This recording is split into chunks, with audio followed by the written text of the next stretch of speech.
Listen, hold on, but before we go, Yep. man, you are truly a legend. Real talk. And I believe in giving people their flowers the same way that you give other people their flowers. You deserve your flowers. I think you are incredibly underrated. You worked your butt off. Nobody handed it to you. And more importantly, But the I algorithm, don't believe that. I don't believe that there's any such thing as bad news.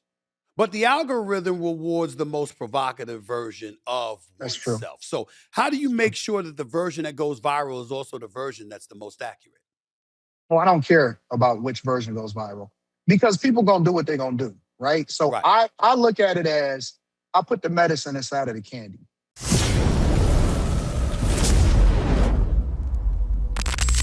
So Anton Daniels was on Stephen A. Smith's YouTube channel. You know, Anton Daniels, the man who's built his whole brand on controversy and being the guy who tells Black America what they need to do with no filter. It was a good conversation, respectful, you know, nothing like the last few interviews he's had, man. I don't know, it's a 50-50 risk anytime you sit down with Anton Daniels these days, but Stephen A. Smith decided he was interested enough in having a conversation. And when he sat down with Stephen A. Smith, a lot of people expected fireworks. But here's what I want you to do. Strip away all the bravado, all the controversy, the lifestyle, strip away the energy, and just look at what's actually there in this interview, you know?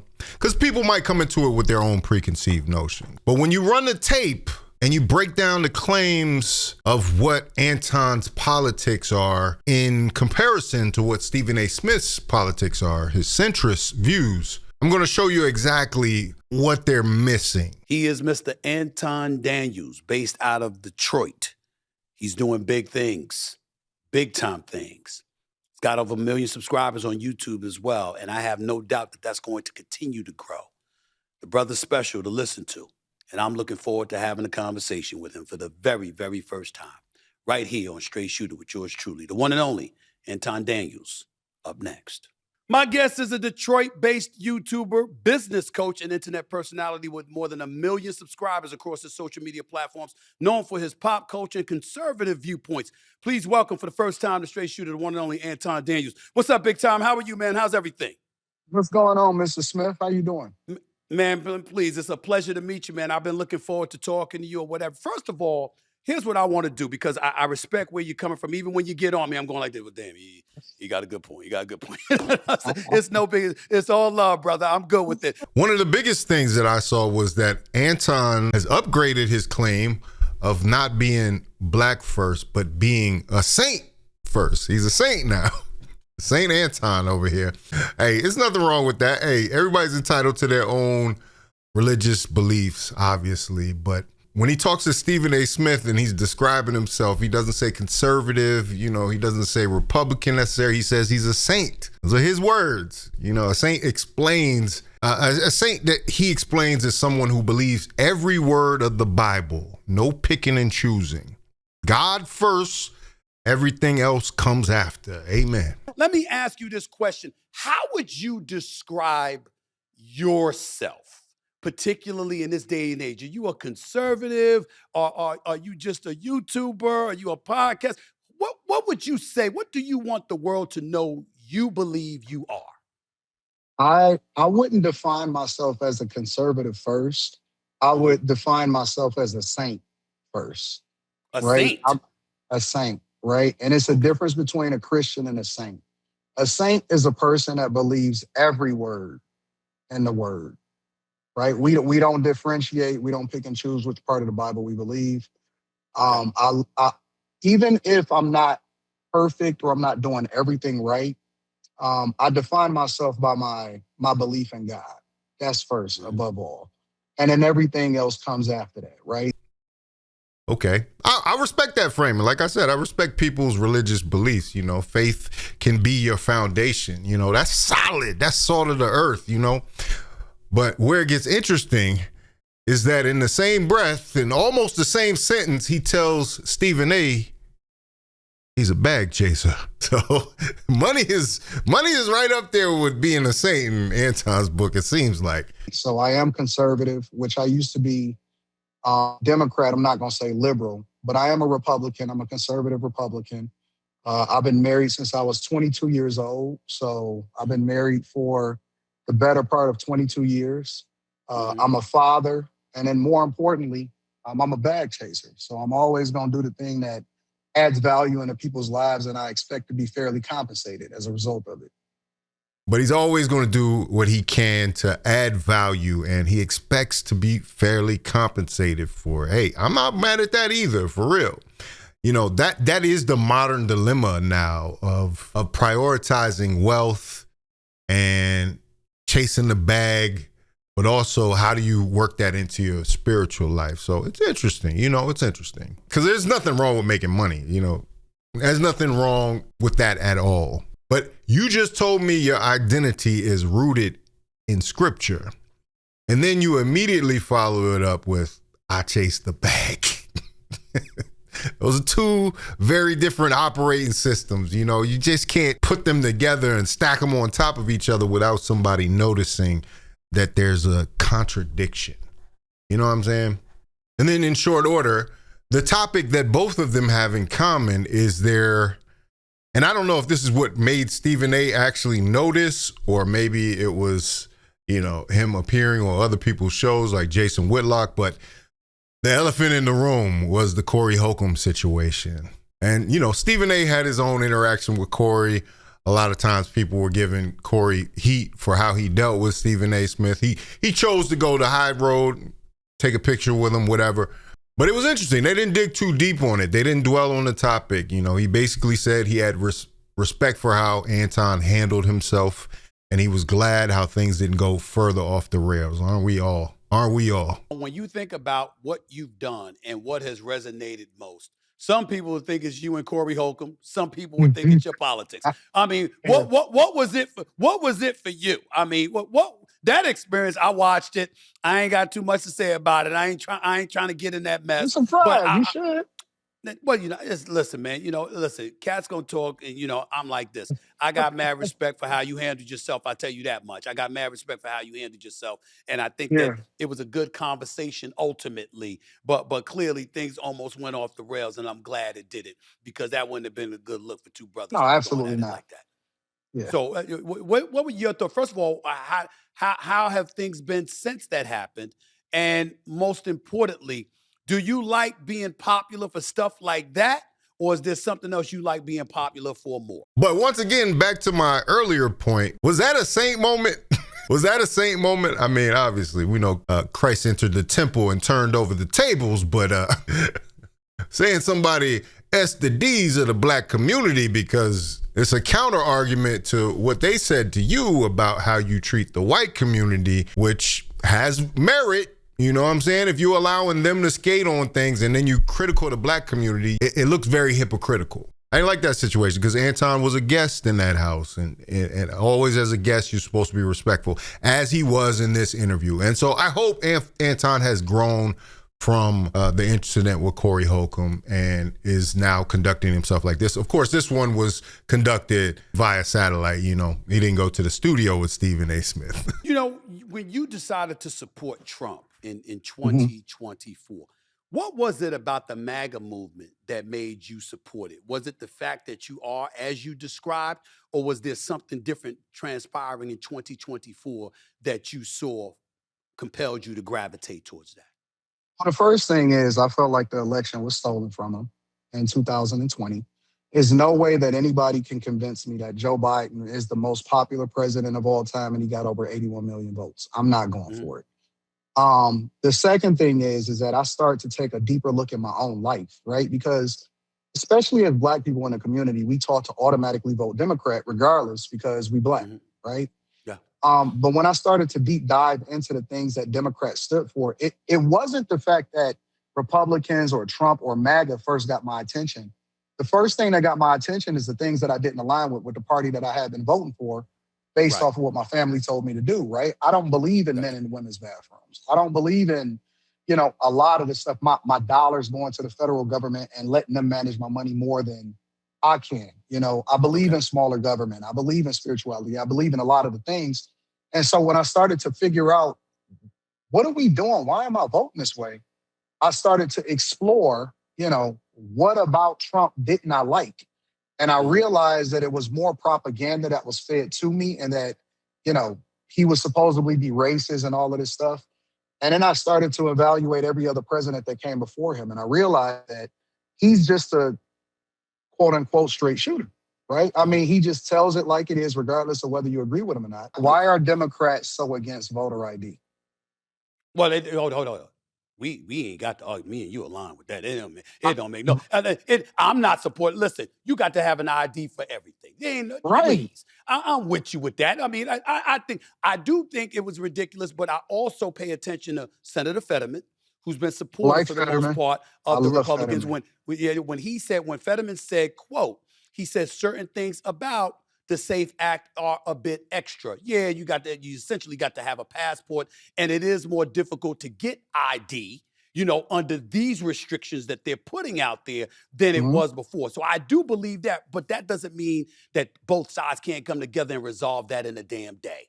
And for the Democrats to act like no ID should be required or whatever, like California and some of the stuff I learned about them and what they're doing under Gavin Newsom, that is utterly ridiculous. So you and I we ain't far off on that. He's unapologetic about wanting to create viral moments through controversy. He said he doesn't care what he gets popular for, politics, beef, or whatever. He just needs to get more popular so people discover his deeper meaning, content, message, you know. But clearly things almost went off the rails, and I'm glad it did it, because that wouldn't have been a good look for two brothers. No, absolutely not. Like that.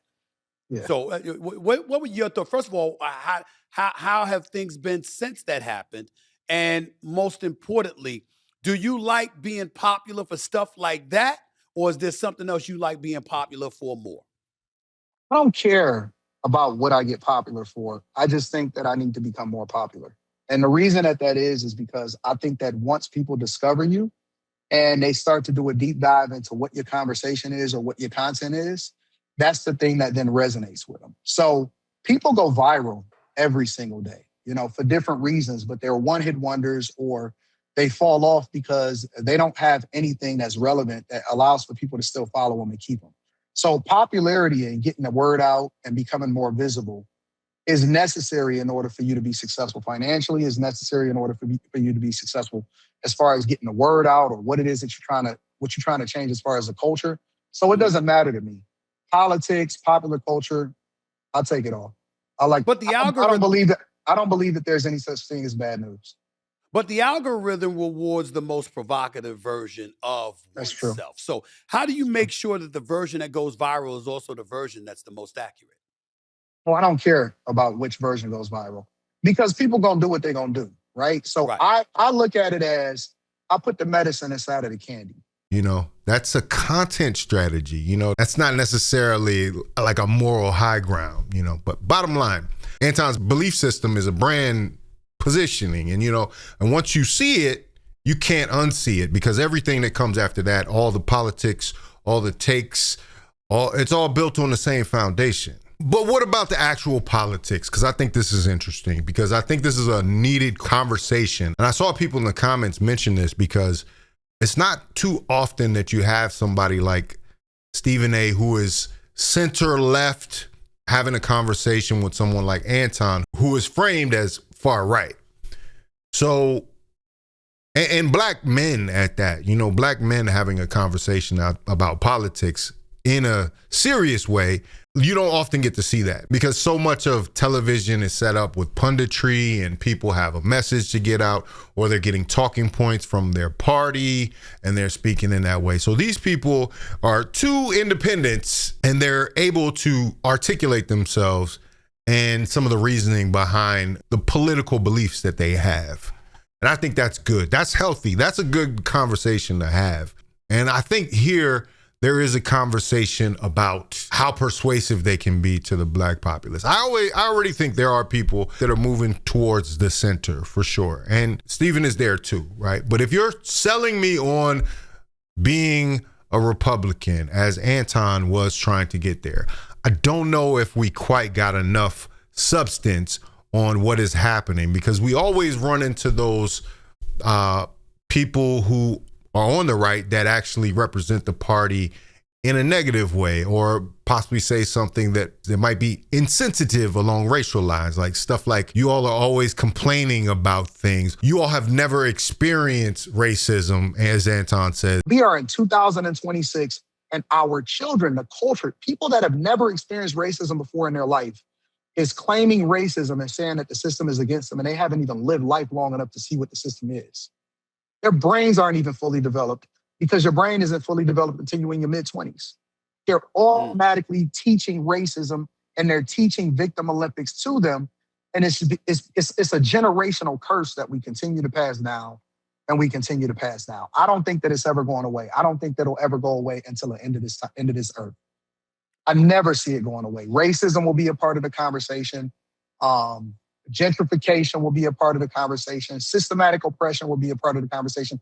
All of these are talking points and terms that we use to justify why we are in the place that we are. He's talking about the fact that people were born after a certain time means they haven't experienced racism. I think that's absolutely insane to even think, just because you're not being chased down with a dog and water hose, that you haven't experienced racism. Like, really let that sink in. But that's what they want you to believe. And I think that's a hill that the messaging of the Republican Party is going to have to face all the time with the black community. You're never going to be able to get over that fact. So Anton was running down the greatest hits of the Republican Party for Stephen A. Smith. Stephen A. Smith was pretty receptive, you know what I'm saying, which has been a criticism that a lot of black people on the left have of Stephen A. They say he's halfway MAGA now, but I mean, people need to allow space for nuance. And I think that's something that's lost in the black community when they have these political discussions. But it's interesting because Anton basically admits that his political awakening wasn't some serious research project. He said he voted Democrat originally because his family told him to. Then he disagreed with the trans policy. Then he started questioning other stuff. You know, that's not a political awakening necessarily, right? That's just your personal beliefs. And I do get that if you have a party that represents these things, it would be unappealing. And I think that's what's happening. That's the awakening, really, that's happening in the black community when people are mulling the idea about switching parties. You know, it's always, black people are traditionally conservative. We have a lot of religious or Christian black voters who do not believe in the things that the Democrat Party is pushing, the far left of the party. And they seem to drown out any moderation. You know, there's no Bill Clinton anymore, really, in the Democratic Party, because Bill Clinton and his ilk are almost too conservative to get any message out. One thing I do agree with Anton on is about the 2020 election piece. Anton told Stephen A. Smith that nobody can convince him that Biden got 81 million legitimate votes. And I agree with that. I do agree with that. You can look back at a video I've done recently. It's been picking up some traction because I called it after the Fulton County investigation started. But, you know, Stephen A. Smith, of course, he pushes back, and his pushback is interesting. He says he doesn't think that 81 million people wanted Biden either, but he believes 81 million people wanted anybody but Trump. And it gives a little bit of credence to it, but there's just so many glaring issues that happened in that 2020 election for me to believe that Joe Biden broke the record on voter turnout. You're not going to get me to believe that. And the conversation went on. You know, Anton talked about his greatest hits, culture, the culture being trash, victim mentality, personal responsibility, pulling yourself up from your bootstraps. You know, these are tropes that he stays upon. But I would challenge him if he's going to talk about these comments in larger forums, you know, more mainstream forums. I will give him credit. It was a good showing. Great conversation. Very civil, very to the point. But I would challenge him to look deeper and think about the real pain points that black people are bringing up about their hesitation to go full Republican, you know? If that's what you want. If you're just happy being kind of out there. But it does seem like Anton wants to mainstream his way of thinking in some way. He says he's a C student, so he talks in a very plain way, which leads to my next point, is that not only Stephen A. Smith might be potentially thinking about running for office, Anton also reveals that he might be running for office at some point too. I mean, at some point, I'll be honest with you. And one of the reasons why I'm still here in Michigan, I got Detroit on my back right there. And shout out to everybody that's in Detroit. I might run for office. The only reason that I haven't so far is because it would limit my financial ability to really add value to my family at this point. There we go. So you relate. I can't, so you relate to all the news I made. Hell, I ain't giving up that money. I ain't giving up that money, Anton. It ain't happening. I worked too hard to get this money. I'm not giving it up, bro. I'm not doing it. I'm not ready for that. The politicians are asking for the money we making. Why would I give that up? Why would I give that up? Because I believe that, you truly have to be a public servant. I don't like the political landscape. I think that Congress, it aggravates me that Congress still gets paid while they control the purse strings to the country, and TSA agents ain't getting paid. I believe that they need term limits. It's a lot of things that I think needs to happen. But more importantly, I believe that the true heart of what we do politically is what we do locally. I know we focus a lot on what's happening nationally. We focus on Congress. We focus on the president. We focus on the Senate. But we really need to be focusing on millages. We need to be focusing on policy that's happening inside of these cities. I see what's happening in New York. They promised y'all a lot, but now they're looking to raise property tax values maybe 10%, right? I think that local politics is more meaningful than what's happening on a national scale. I thought that was interesting. I could see, and hey, you all might think it's far-fetched right now, but there is a possibility that there's a world where there's a Mayor Anton Daniels and possibly a President Stephen A. Smith. So it's not too far out. At least a presidential candidate, Stephen A. Smith, because at the end of the day, it's a popularity contest. That's kind of where we are as a society right now.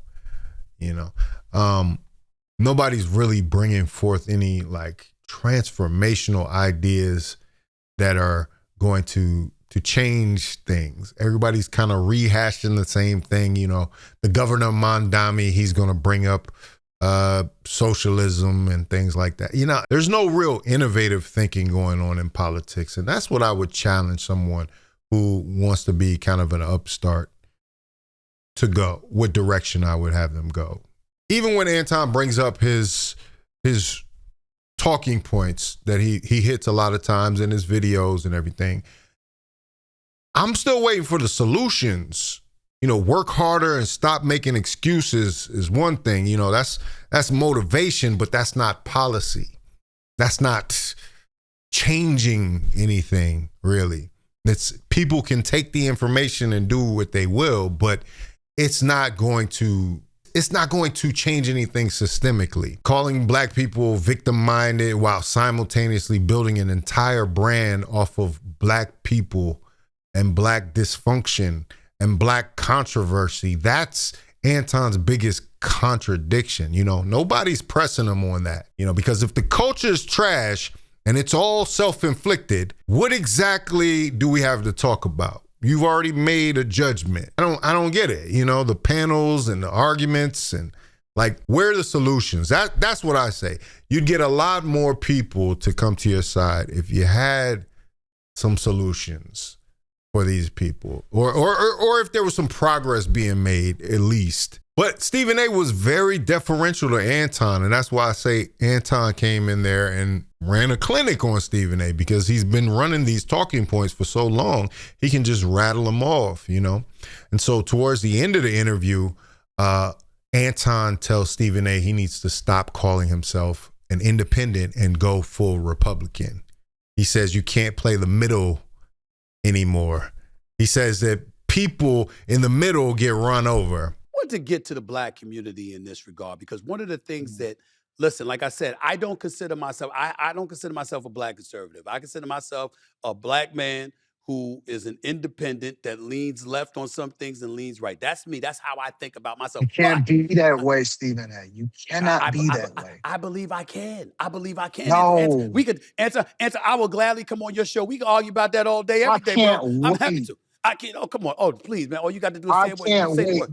Because you say the word, I will come on your show. It's not a problem. It's not a problem at all. You could do that in sports. You can't do that in popular culture and politics. Because why? People in the middle get ran over. You got to pick one side or the other. 45% of the U.S. population is independent right now. I would beg to differ on that. It's climbing. They're not. If anything, listen, the independent vote, I think, is going to swing the election one way or the other. What do you say to that? Not. I don't believe. You don't think that's going to happen? I don't believe that 45% of the population is independent. I think that they say that as a cop-out, but not wanting to actually say out loud exactly what they represent and who it is that they support, especially within the Black community. It's not popular to say that you're a Republican. It's not popular to say that you're conservative.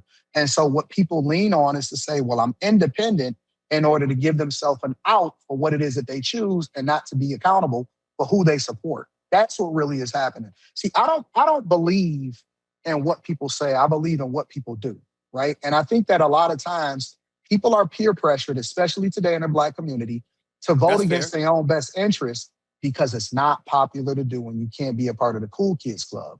And so even with you, I don't like the fact that you apologize for some of the things that you said because you were absolutely right, especially and particularly against how Jasmine Crockett was representing herself. But because the woke mob decided that they wanted to make you the punching bag and to come after you, and they still didn't and don't support you and didn't accept your apology. But in particular, and I'm saying it's not you, the Don Lemons, the Joy Reids, all of these people, they don't respect you unless you align with what they believe. And so even when it comes to diversity, equity, and inclusion, they don't believe in diversity unless it's aligned with what they believe, which goes against. It's an oxymoron, right? It's hypocritical. And so even when you have an opinion, they don't believe in Black Republicans. Mm-hmm.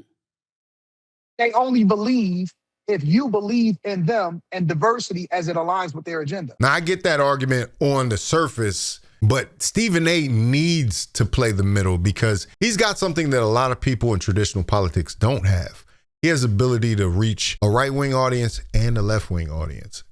And if you ask me as a political historian of sorts, hell, that's the appeal that Barack Obama had.